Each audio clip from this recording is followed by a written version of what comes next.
हृदय की बात कह रहा हूं।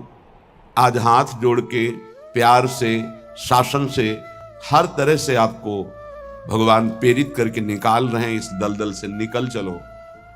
आपको अगर दलदल ही प्रिय है प्रपंच का, तो देख लेना एक समय आएगा कोई समझाने वाला नहीं होगा और तुम्हारी समझ नहीं होगी और तुम्हारा जीवन बहुत दूर प्रभु से होगा। विश्वास करो हमारी बात को। अभी अवसर है, निकल चलो। अभी तुम्हें हरि गुरु की बातें अच्छी नहीं लगती, अभी तुम्हें हरि गुरु का प्यार नहीं समझ में आ रहा, तुम्हें ऐसा लगता है कोई हमारे शरीर का प्यार करे तो वो हमारा प्यारा, इंद्रियों का दुलार करे सो हमारा प्यारा, हमारे मन के अनुकूल चलने वाला मिले, तो सच्ची मानिए सारी बातें हरि से पूर्ण होती है। अगर कोई तुम्हें प्यार करता है, हाँ, तो नाटक करता है प्यार का, वो तुम्हारा शोषण करना चाहता है इसलिए प्यार करता है। कौन ऐसा हृदय वाला है जो अपने को न्यौछावर करके तुम्हें प्यार करे? वो केवल हरि, और हरि गुणगान में मस्त भगवत अनुरागी, दूसरा नहीं। तुम तुम्हार सेवक असुरारी, स्वार्थ रहित जग जुग उपकारी। ये समझ में नहीं। प्यार का मतलब समझा जाता है, वासनाओं का खेल हो तो प्यार, मनोरंजन हो तो प्यार। हरे मन का भंजन करके, वासना का नाश करके उपासना में प्रतिष्ठित हो जाना, इसे प्यार कहते हैं। जो अविनाशी प्रकृति से भोग कर सुखी होना चाहता है, कभी नहीं हो सकता है। शब्द याद कर लो।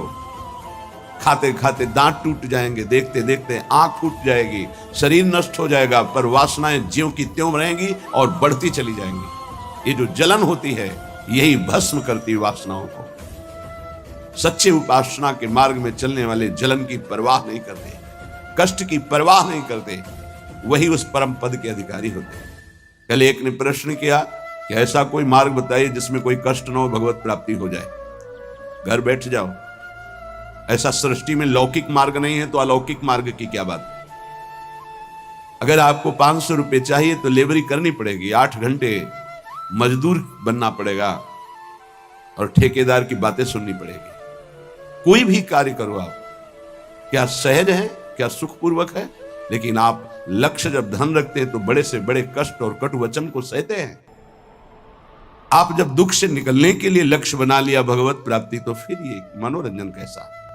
यही समझ में नहीं आता। एक आदमी प्यासा होता है, पानी पिला दे, कभी अगर वो दोबारा दिखाई देता है तो नेत्र नम हो जाते हैं कि एक दिन की प्यास इसने बुझाई थी। जन्म जन्म की प्यास बुझाने के लिए नाम मिला, मंत्र मिला, उपासना मिली, उसका कोई महत्व नहीं। ये तुम्हें प्यार नहीं नजर आ रहा? जो कभी संभाषण नहीं करते थे, देखते नहीं थे, वे तुम्हें अंतर और बाहर दोनों से देख रहे, तुमसे संभाषण कर रहे हैं। ये तुम्हें प्यार नहीं समझ में आ रहा?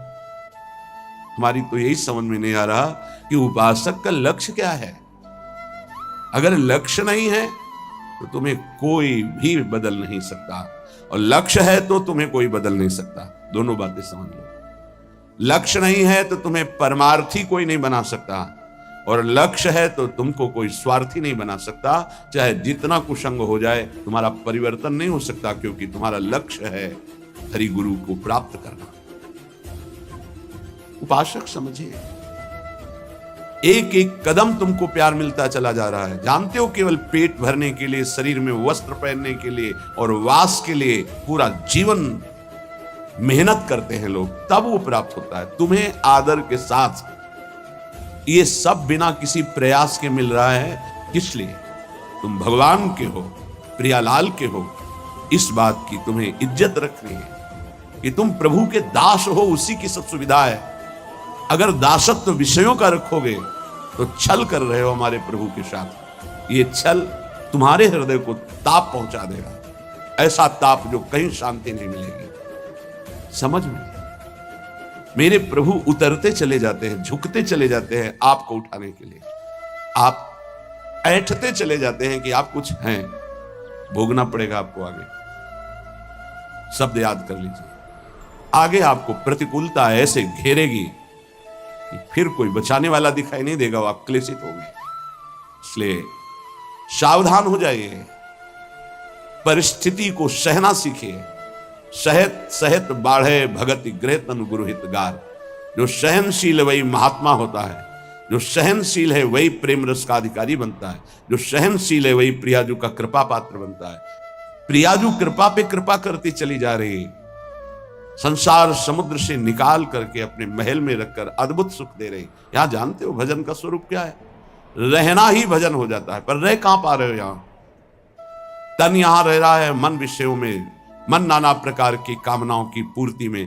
क्या वृंदावन वास होगा? ये बनवास है। वृंदारण्ये चर अचर दृक् पश्य वृंदावन श्री जिह्वे वृंदावन गुणगान कीर्त श्रोत्र गृह्यान वृंदाटव्या भज परिमल घ्राण गात्र त्वमस्मिन् वृंदारण्ये लुठत पुलकितम कृष्णो केलिस्थलीसु। यह है भजन वृंदावन का। बोले नेत्रों से तुम यहां वृंदावन वासी जो खगमृग पशु पंछी मनुष्य हैं, इनको भाव से देखो। ये सब भजनानंदी महापुरुष हैं। ये भजन के प्रताप से यहाँ कोई सूकर बना हुआ है, कोई कुकर बना हुआ है, कोई पशु पक्षी बना हुआ है, कोई मनुष्य बना, कोई लता, कोई वृक्ष, ये जहां जो कुछ दिखाई दे रहा है चर अचर दृक्पश्य वृंदावन श्री। ये वृंदावन की अद्भुत श्री वैभव शोभा भगवत स्वरूप है। यहाँ के कुत्ते का भी दर्शन कर रहे हो तो एक बहुत बड़े महात्मा का दर्शन करने से जो फल मिलता है वो मिलेगा, ध्यान रखना। हरिराम व्यास जी आचार्य हैं रस के, वो कह रहे हैं हो मन वृंदावन को श्वान। श्वान माने कुत्ता। यहाँ का कुत्ता कोई साधारण श्वान नहीं है, वो कोई परमहंस महापुरुष है जो प्रियाजू की स्केल कुंज में श्वान रूप धारण किए हुए रज का सेवन कर रहा है। आप क्या समझते हैं? मनुष्य शरीर से भी महान सौभाग्यशाली वो है। क्यों? तुम तो गद्दे पे सोते होगे, वो रज पे सोता है। तुम रज के बने हुए पात्र में विरक्त होकर पाते हो कि नहीं, श्री भगवान जाने। लेकिन उसको भोजन ही रज में मिलता है और रजयुक्त भोजन पाता है। उच्छिष्ट संतों का मिलता है तुम्हें कि नहीं, लेकिन उसको जरूर मिलता है क्योंकि प्राय उच्छिष्ट ही डालते हैं। संतों का भंडारा हुआ, दोना पत्तल बाहर फेंक दिए गए, एक एक पत्तल को चाट चाट कर साफ संतों की जूठन पा रहा है। कौन है? महाभागवत है वो। यहां के चर अचर को भाव से देखने की कोशिश कीजिए। पशु पक्षी लता वृक्ष मनुष्य, ये सब भगवत स्वरूप है। भजन हो रहा है यहाँ का। आप अगर भाव से दर्शन कर रहे हैं, भजन हो रहा है। अगर भाव का अभाव है तो आपको गलत दर्शन होने लगेगा। ईर्ष्या द्वेष वाली बातें, दोष गुण वाली बातें, माया जनित बातें आपको दिखाई देने लगेंगी। ऐसा यहाँ का भजनानंदी उपासक नहीं देखता, वो भाव से देखता है। खग मृग पशु पंछी जे या बन के चरण शरण रख लीजिए। ये सब भगवत स्वरूप, सच्ची मानिए, सब भगवत स्वरूप है। ऐसे वृंदावन में रहो, अपने नेत्रों से जो भी देख रहे हो ये सब बड़े बड़े भजन करने वाले महापुरुष हैं। जाने कौन सा भजन किस जन्म में बना कि वो इस धाम में आकर के नाली के कीड़ा पशु पक्षी इन रूपों में विराजमान है। श्रीपाद प्रबोधानंद जी कह रहे हैं, बाहर मुझे चतुर्मुख परम वेदों का ज्ञाता ब्रह्मा पद ऐश्वर्य पद नहीं चाहिए, लेकिन वृंदावन में नाली का कीड़ा बना दो मुझे। ये जितने भी आपकी दृष्टि में आ रहे हैं, आपका भारी भजन बन रहा है। यदि भाव से आप देख रहे हैं, मेरे प्रभु के जन है, ये बड़े बड़े भजन करने वाले हैं। चाहे वो कोई बेल हो, कोई वृक्ष हो, ये सब भगवत स्वरूप है। ऐसे तो अपने नेत्रों का भजन करो, ये नेत्रों का भजन है। अब जिह्वे वृंदावन गुणगान, जीव का भजन है। वृंदावन की प्रिया प्रीतम की रूप माधुरी, गुण माधुरी, लीला माधुरी, कुंज निकुंजों की ये जो चर्चा करते हैं, अर्थात श्रीमद चतुरासी जी गाते हैं, 42 लीला गाते हैं, श्रीमद राधा सुधा निधि, केली मालजू, महावाणी जू, ये सब वाणी का भजन हो रहा है। दिव्य भजन, वाणी की सार्थकता हो रही। नाम कीर्तन करते हैं, राधा राधा राधा, वृंदावन वृंदावन वृंदावन, जिह्वे वृंदावन गुणगान। जीव का भजन हो रहा है, खूब गुणगान कर रहे हैं प्रिया प्रीतम का। कीर्तय श्रोत, श्रवणेन्द्री का भजन हो रहा है, खूब नाम कीर्तन सुन रहे हैं। बड़ा सुख मिलता है जब यहाँ सब उपासक जन जोर से गाते हैं, आवाज पहुंचती, हृदय नाच उठता है। अहो भाग्य, अहो भाग्य, कीर्तन करने वाले और सुनने वाले दोनों का। नाम संकीर्तनम यस्य सर्व पाप प्रणाशनम, सारे पापों का नाश हो रहा है। उच्च स्वर से प्रभु के नाम का कीर्तन कर रहे हैं। कीर्तय श्रोत्र, श्रवणेंद्री से सुनने मात्र से प्रिया प्रीतम का प्रेम प्राप्त, ये बड़ी सामर्थ्य है कीर्तन में, गुण कीर्तन में जो पद गायन होता है। श्रवण सुनत प्रापक रति राधा पद अम्बुज सुकुमार। आप बैठे हैं यहां सभा में और गुण कीर्तन हो रहा तो कृपा की वर्षा हो रही, आप भींज जाओगे। रासमंडल में महाप्रभु हरिवंश चंद्रजू के प्राकट्य उत्सव का 1 महीने पद गायन होता है। हमारी एकांतिक रुचि संन्यास वृत्ति के कारण प्रारंभ में सदगुरुदेव भगवान ने कहा कि आप सभा में क्यों नहीं जाते, तो उनका रुचि नहीं, एकांतिक रुचि, रही अकेला रहना शांत है। वह नहीं, वो सब उसका फल मिल गया है, प्रियाजू के चरणों की शरणागति। तो जाकर के विराजमान होकर के वहां वाणी सुनो ना। वाणी सुनने मात्र से सभा में प्रियाजू की कृपा प्राप्त होती है, बस फिर आगे प्रश्न नहीं हुआ। गुरुदेव के वचन है। अगर सभा है, ऐसे वाणी गायन हो रहा है, आप बैठे हैं, कुछ समझ में नहीं आ रहा, फिर भी आप निष्पाप हो रहे हैं, प्रियालाल की कृपा पात्र बन रहे हैं, ये बात समझनी चाहिए। कीर्तय श्रोत्र गृह्यान वृंदाटव्या भज परिमल घ्राण गात्र त्वमस्मिन् वृंदारण्ये लुट पुलकितम कृष्ण केल स्थलीषु। तुम श्री वृंदावन के पुष्पों की सुगंध जो प्रियालाल के चरणों में समर्पित है, वृंदावन के पुष्प, ये खास बात है।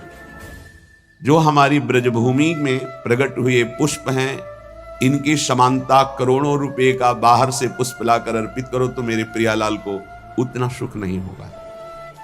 यहाँ के हर श्रृंगार का, मोगरा का, गुलाब का, कनेर का या किसी भी का पुष्प, ऐसे मौलश्री का बहुत छोटा पुष्प, बड़ा सुगंधित पुष्प, 3 दिन तक वो प्रियालाल की सेवा में अर्पित किया जा सकता है। उसकी ऐसी महिमा है।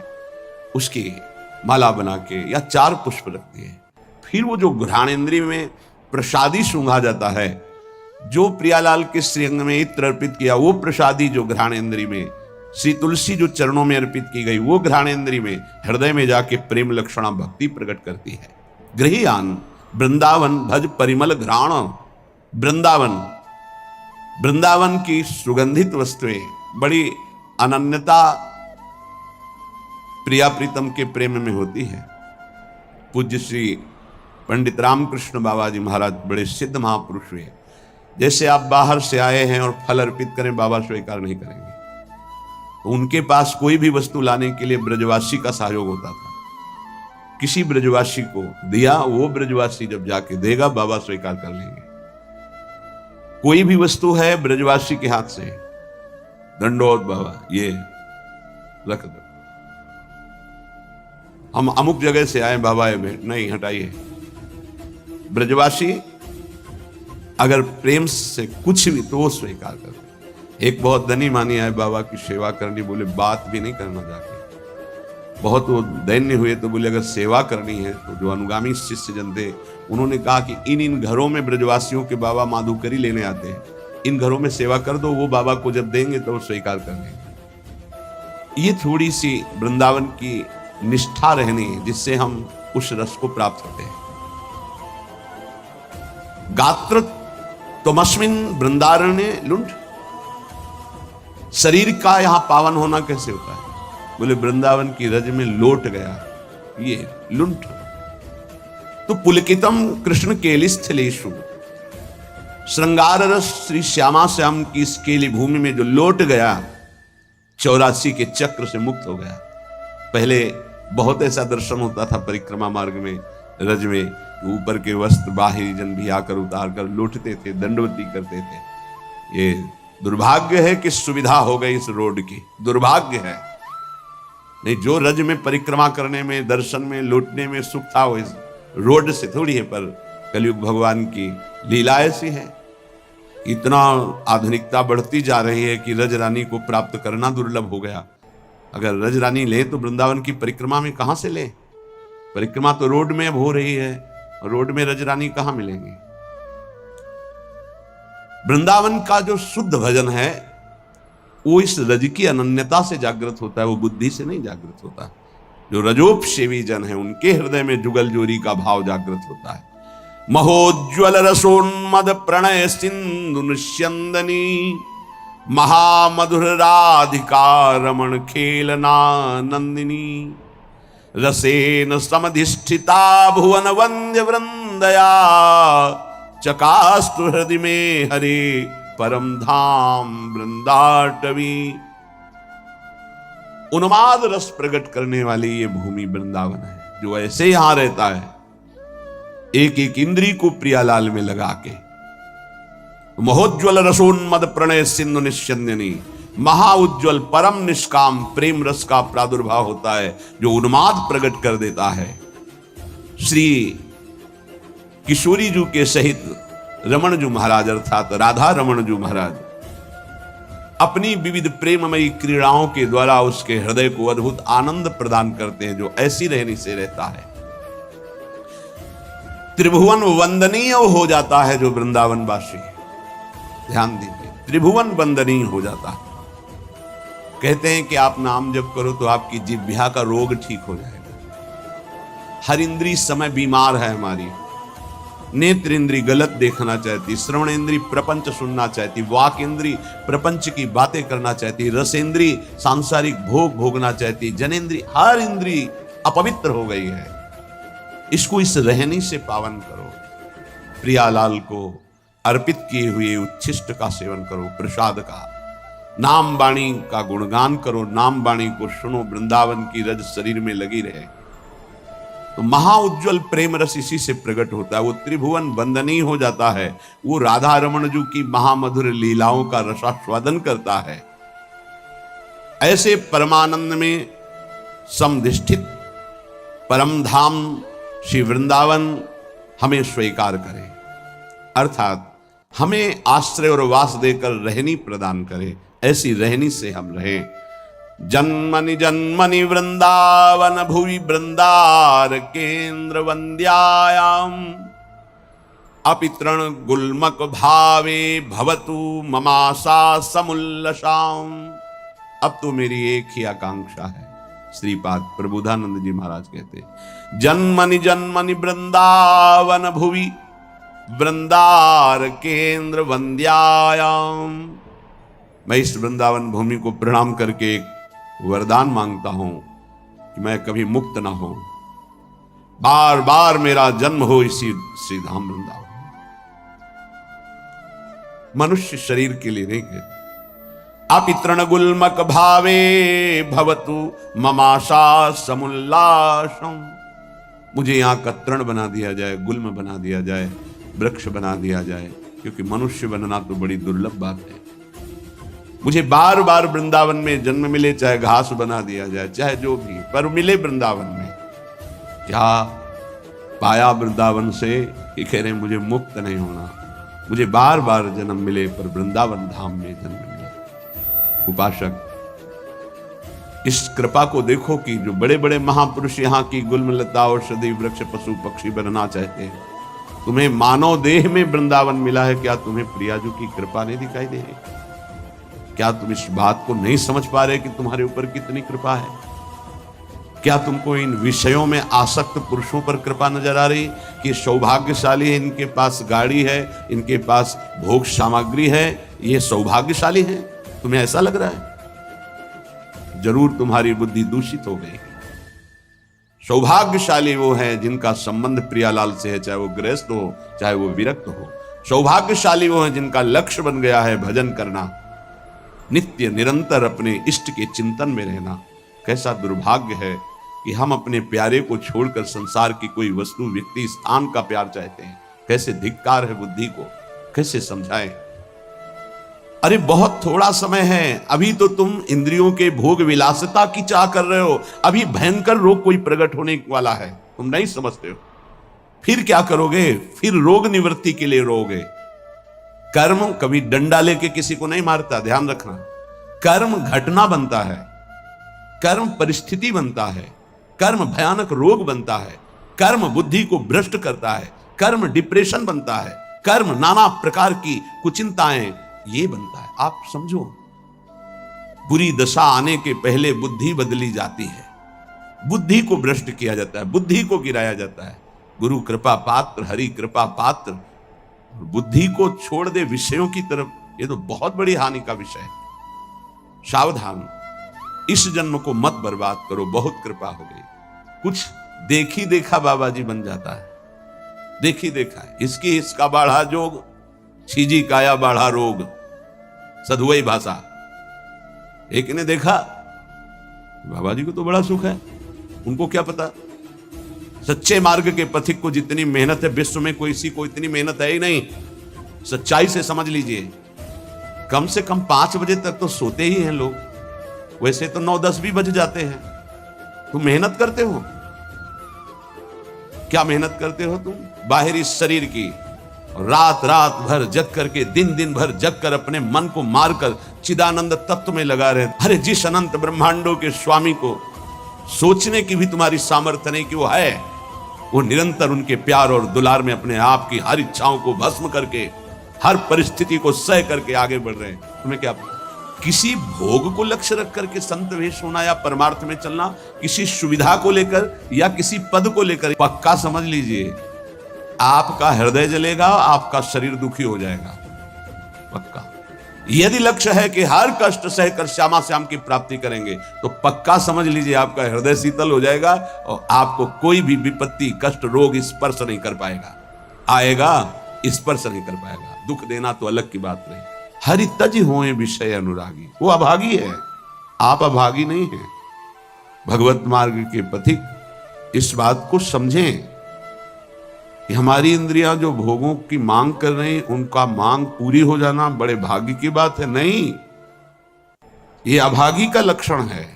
हम मांगे और ना मिले और प्रभु के मार्ग में हमारी उन्नति हो, ये भाग्यशाली का लक्षण है। ये इंद्रियों की विलासता मन के साथ कितना भी आप कर लो, कभी पूरी होने वाली नहीं। जब तक आप अपने देह को स्त्री या पुरुष मानते हैं, इंद्रियों को, मन को अपना मानते हैं, भोगों को सुख मानते हैं, तो आप कुछ नहीं हैं। विश्वास कीजिए, कब तक हरि गुरु तुम्हारी इन इंद्रियों को तृप्त करने के लिए मनमानी खिलौने देते रहेंगे। हर तुम्हारी सोच को काल नष्ट कर देगा। इस सोच को यदि अविनाशी बना लोगे तो तुम अविनाशी हो, तुम अविनाशी परम पद के अधिकारी हो जाओगे। बहुत सावधान। श्रीधाम वृंदावन का आश्रय और वास मिलने पर यदि आपको सौभाग्य नहीं लग रहा, भगवत मार्ग में चलने पर आपकी रुचि नहीं बन रही, आपको संसार प्रिय लग रहा है, तो आप सोच लीजिए कि आपकी दुर्दशा कितनी बड़ी है और आगे क्या होगी। आज समझाने के लिए हरि गुरु तुम्हें प्रयासरत है।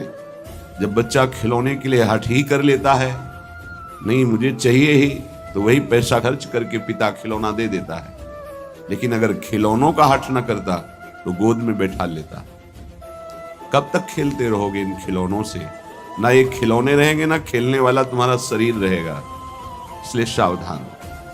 श्रीपाद प्रबोधानंद जी महाराज कह रहे हैं, वृंदारण्ये चर अचर दृक् पश्य श्री वृंदावनम। ये वृंदावन वासी को भजन के लिए कोई प्रयास नहीं करना पड़ता, स्वाभाविक भजन हो रहा है। पर आपकी महत्व बुद्धि नहीं है, महत्व बुद्धि भोगों में है, शरीर में है। सौभाग्य है कि तुम्हें कोई प्यार ना करे, ये बात हमारी समझ लीजिए, नहीं समझ में आएगी। सौभाग्य है कि तुम्हें कोई प्यार ना करे, दुर्भाग्य है कि भगवान से विमुख कोई हमसे प्यार करे। धिक्कार है हमारे भाग्य को यदि प्रभु के सिवा कोई हमें प्यार करे। ये बात नहीं सबकी समझ में आएगी। प्राकृतिक देह को मैं मानने वाला यही चाहता है कि मुझे कोई प्यार करे। कौन प्यार करे? हरि गुरु से बढ़कर कोई अहेतुकी प्यार करने वाला होता है, और वो प्यार कर रहे हैं, तुम्हें प्यार समझ में नहीं आ रहा। तुम्हें भोग विलासिता प्यार नजर आता है, संसार का प्यार नजर आता है, छल कपट वासना का तांडव ये तुम्हें प्यार नजर आता है।